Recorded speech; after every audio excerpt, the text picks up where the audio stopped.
Welcome to the HR Stories podcast, listener question edition, where there is a lesson in every story. Each week, the team at HR Stories podcast shares questions from our podcast audience and provides tangible, practical advice that everyone can use to get HR right. Our hosts today are management and HR consultants Chuck Simikian and John Tallheimer. What is on your mind today? Welcome to the HR Stories podcast, where there is a lesson in every story. Chuck, how is HR in paradise? JT, What's going on, JT, John Tallheimer. HR in paradise is, it's a little hot down here, and, HR in the, at work is cooking. We're cooking with gas. And I'm excited to be here for another Q&A session. We've got some good questions and answers. Yes. Let me ask you a question. What do you think, looking at HR, right? Looking at HR in the keys, what do you think makes that different than HR anywhere else in the United States? Well, we're a little more remote. So people have to travel an hour to come to our place of employment. And so, number one, it has to be worth it financially, and it has to be worth it culturally.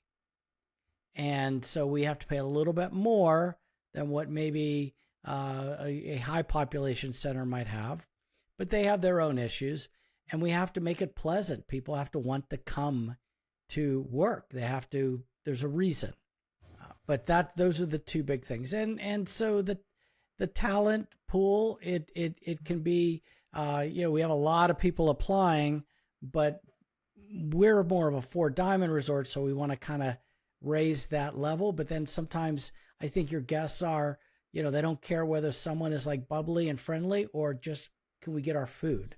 Right. Well, I think they probably want both, right? And yes. At a 4-diamond resort, they want both, and it's important. And I think finding the right people for that has got to be tough. Yeah, but we do get a lot of good comments on our employees, so that's fantastic.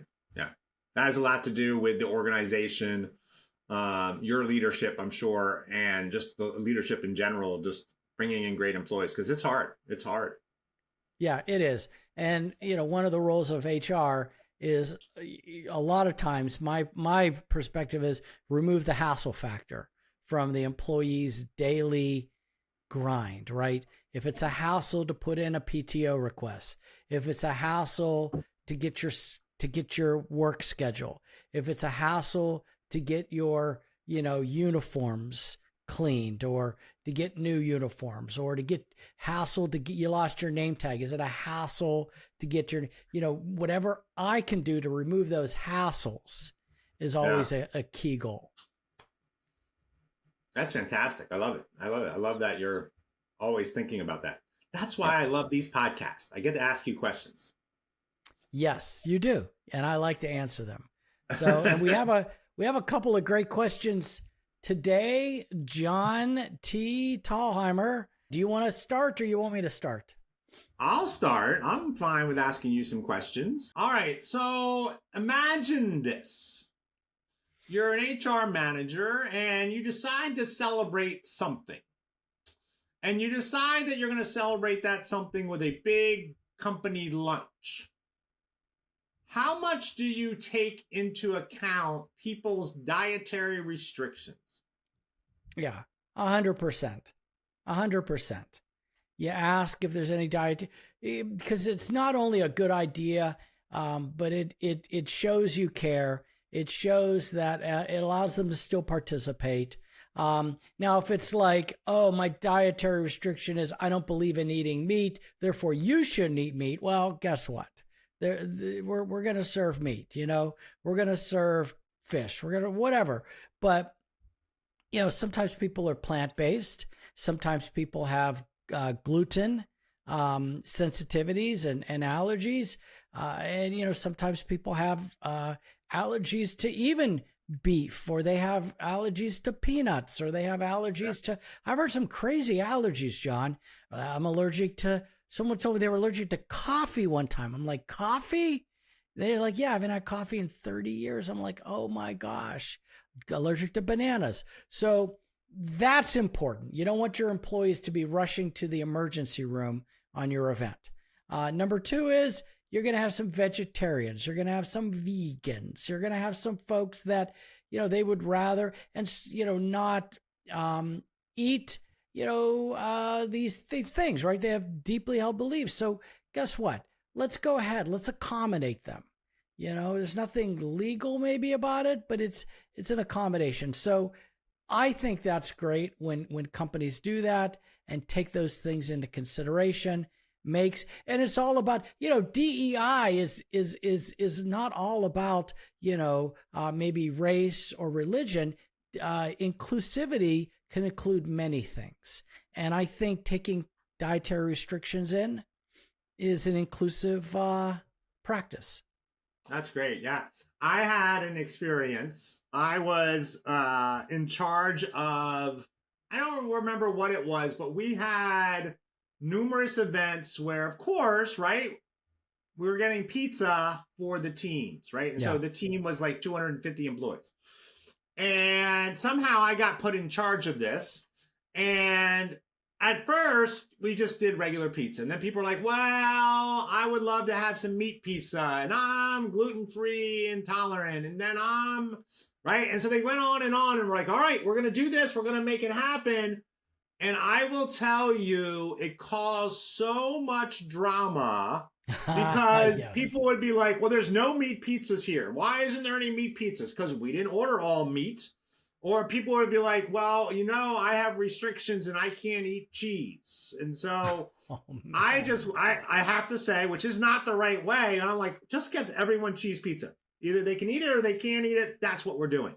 But I do love the concept of inclusivity and the way you kind of approach that. So maybe I've learned something here in our process to do that, right? Do your best. It may not be perfect, but do your best. Yeah. All right, great. All right, here's the second question. I have a salaried exempt manager with attendance issues. Because of this, her supervisor recently expressed that he wanted her to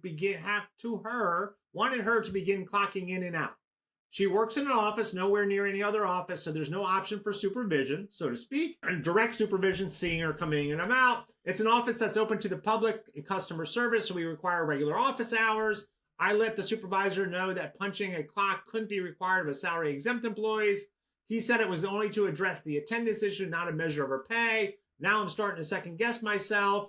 Can we require somebody, an exempt employee, to clock in and clock out? Absolutely. Absolutely. As long as it's not tied to their pay, their payroll. Yeah. But I actually worked for a company, but it was just the oddest thing. And the HR VP was like, well, how else could we tell that everyone's on time? I'm like, but these are salaried employees. And she kept saying, but how do we know that they're coming in and leaving? And so it was the most bizarre thing, but I clocked in and out, and that's where I learned as a salaried HR manager at that time that you could do that as long as those punches are not fed into the payroll system, but they're available for someone to see. Have I shown up?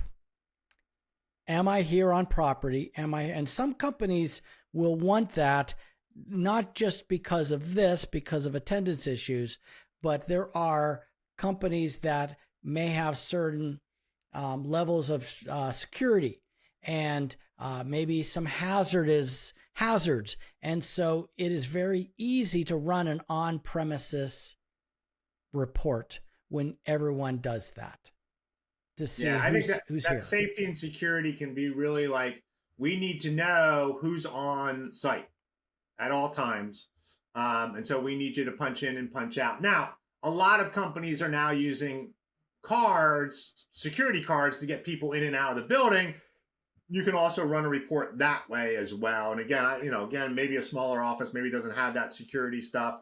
I would be careful though of doing it just for one employee. Yes, that's true. Right. And so saying, well, you need to do it here and not have everyone else do it. Because now it does look like discrimination. Why are we doing it for that one person and not anybody else? And what are we doing and that kind of stuff? Now we're going to prove that because we're like, okay, well, this is what happened and this is the reason we're doing it. But I would be a little worried about doing that as well. Right. But you still could, if you really wanted to, as long as it's not tied to this person's race, religion, age. And right. You know what? If that person's upset, they might say, I'm being singled out because of this. But I will tell you, if you've had already documentation leading to this about attendance issues, right. You should be able to tamp down on any of those, potential lawsuits or complaints. Yeah. And then the second part of this question, she asked, should she be converted to hourly non-exempt to solve this problem?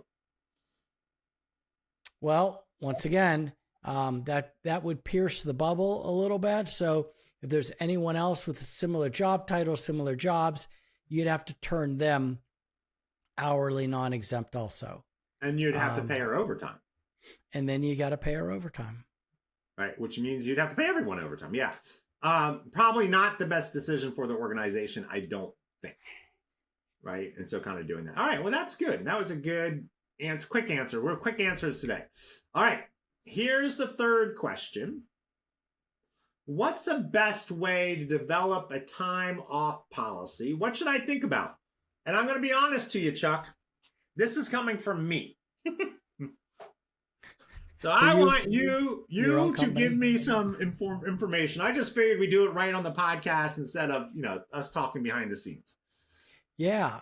Wow. Okay. So I got exempt, I got non-exempt employees. I need to create some kind of annual time off policy. What do I need to be thinking about? I guess, well, first of all, you need to think about what's standard in your industry. You need to think about recruiting and retention. So is my time off policy enough to entice someone to recruit them to come here? Is it enough to retain them? Are you going to have a vacation policy plus a sick time policy plus holidays? Okay. Or are you going to take vacation and sick pay, roll them all together and call it PTO, right? The other thing is you got to take a look at the laws in your area. For example, Chicago, New York. And I'll just tell you, Chicago has requirements for employees that work in Chicago, of companies that have employees. If you're in Chicago, you get paid time off, okay? Yeah. But then you also get paid sick leave. And those are two different policies. So you might not even have a choice, Right. So I guess, John, look at the laws, look at what is common in your industry, look to see if it's enticing enough to recruit people, decide whether you're going to have separate vacation policy, sick pay, sick days, and holidays, or are you going to roll it all into one, call it PTO, plus holidays, those types of things. The other thing is, are you going to accrue it? And what I mean by that is I've worked for different companies, and it's always best to do it this way. My opinion is that I look at my paycheck this week and look, I accrued 3.65 hours of PTO this week, John. Great. Next week, another 3.6. Next, I've built up 9 or 10 hours of PTO. But where is that PTO? Has it been accrued? The best way I really think to do it is companies will accrue that money as actual dollars into a different account on their books. And so it might have a value of $100,000, and that money should be there. Okay.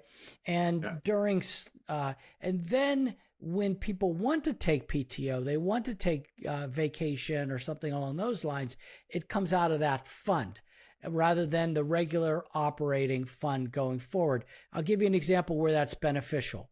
Some industries experience highs and lows. And so during low times, employee hours may be cut. So you encourage people, hey, you have a big bank of PTO.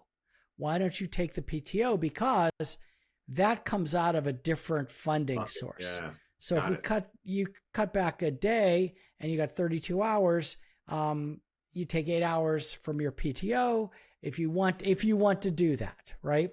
And then that doesn't affect the profit and loss because that money has already been accrued.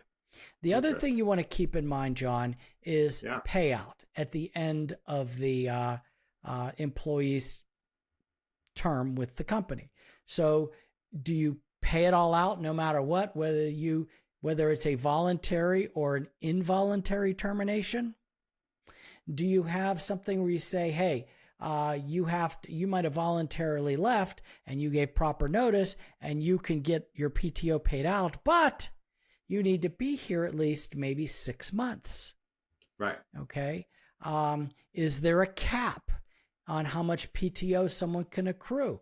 I worked for a company. They didn't put a cap on it. I started working. There were people that had been there for years. They had thousands, 1,000 hours, hundreds of hours, almost 1,000 hours of accrued vacation and PTO. And you know what they said? They said, that's my retirement. When I leave, I'm cashing that out. I'm like, well, if you leave voluntarily, but if you leave it, and then if you do have that policy where you don't pay out because you terminate someone, rather than, then you need to be consistent with that. Geez, I really feel sorry. We fired them. We're going to give them their PTO or vacation. Yeah, okay. That could cause discrimination. So there's a number of things. Maybe that could be a whole checklist, John, for our next version of the HR Ultimate Guide to HR Checklist Edition, which we just released, folks, as we've talked about before. Yeah. And so here's my question for you in terms of, you talked about vacation and sick and holidays versus PTO, personal time off. Do you have a preference as an HR director which one employees get? Yeah, I like putting PTO all together for vacation and sick pay. Here's the deal. There's companies, and I've worked for companies where, hey, we have sick pay. And if you don't use it, you lose it. Or, that sort of thing. So guess what happens? People use it. Yeah. People are sick at least 5 days a year. They do that, right? Because if not, I lose it or it caps out. And so what good is sick pay if I can't use it? PTO usually is unencumbered, has no restrictions. I'm going to take a couple of days off to go walk my dog. I don't know. I'm sick. I am going to use PTO, but you're not forced to lie. Okay. Right. And so that's what I prefer. Yeah. Nah, me too. I prefer PTO too. I think it's better. I really don't care that what you're doing outside of work. All I care is that you're not here. And that's all I care about. Use your time. I've given you so much time. I want you to use it. I do know that the use it and lose it policy is not legal in some states. Okay, that's true. That's true. California, Nebraska, and there's another one. I can't think of it. And so paying attention to that, folks, just kind of doing that as well. All right, so we got it. What about in terms of notification? How much time should an employee tell me when they're going to be out on PTO? It depends. A lot of companies want at least before the next schedule is developed and out. If you're a regular like office and it doesn't really matter, say, hey, next week I'm going to take a day off. I think it's A lot of times people say, oh, you need 2 weeks. It's our policy. If emergencies happen, things come up, things happen. I think that's really between the manager and the employee to kind of figure that out. So I don't know. I don't really have a good answer for that one.